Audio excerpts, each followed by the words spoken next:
ಹುಡುಗಿಯರು ದುಡ್ಡಿಗಾಗಿ ಏನ್ ಬೇಕಾದ್ರೂ ಮಾಡ್ತಾರೆ ಅಂತ ಗೊತ್ತಿತ್ತು. ಅದಕ್ಕೆ ಪರ್ಫೆಕ್ಟ್ ಉದಾಹರಣೆ ನೀನೇ ತಾರಾ. ಇನ್ನು 3 ದಿನದಲ್ಲಿ ನಮ್ಮಿಬ್ರು ಮದ್ವೆ. ಬೇಗ ಎಲ್ಲ ತಯಾರಿ ಮಾಡ್ಕೋ. ಪರಿಸ್ಥಿತಿ ಕೆಲವೊಮ್ಮೆ ನಮ್ಗಿಷ್ಟ ಇಲ್ಲದ ಜೀವನವನ್ನು ಒಪ್ಪಿಸ್ಬಿಡುತ್ತೆ ಅಮ್ಮ. ಈ ಮದ್ವೆ ನಿಮ್ಮಿಗೋಸ್ಕರ.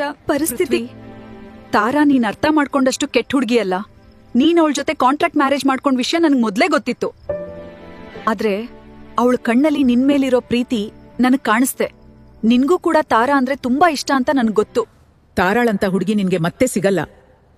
ಅವಳನ್ನ ಕಳ್ಕೋಬೇಡ. ಪೃಥ್ವಿ ಸರ್, ನಮ್ ಡಿವೋರ್ಸ್ ತೆಕ್ಕೊಳ್ಳೋ ಸಮಯ ಬಂದಿದೆ. ಇಲ್ಲಿವರೆಗೆ ನಿಮ್ ಮಾತ್ನಂತೆ ಬದುಕಿದೆ.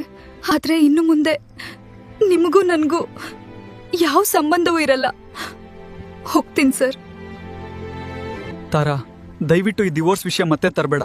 ನಿನ್ ಬಿಟ್ಟು ಬದುಕೋ ಶಕ್ತಿ ನನ್ಗಿಲ್ಲ. ಆಫೀಸಲ್ಲಾದ್ರೂ ಮನೇಲಾದ್ರೂ ನೀನ್ ಯಾವಾಗ್ಲೂ ನನ್ ಜೊತೆ ಇರಬೇಕು. ನೀನು ಒಪ್ಕೊಂಡ್ರೆ ನಾವಿನ್ನು ಮುಂದೆ ನಿಜವಾದ ಗಂಡ ಹೆಂಡತಿಯಾಗಿ ಬದುಕೋಣ ತಾರಾ.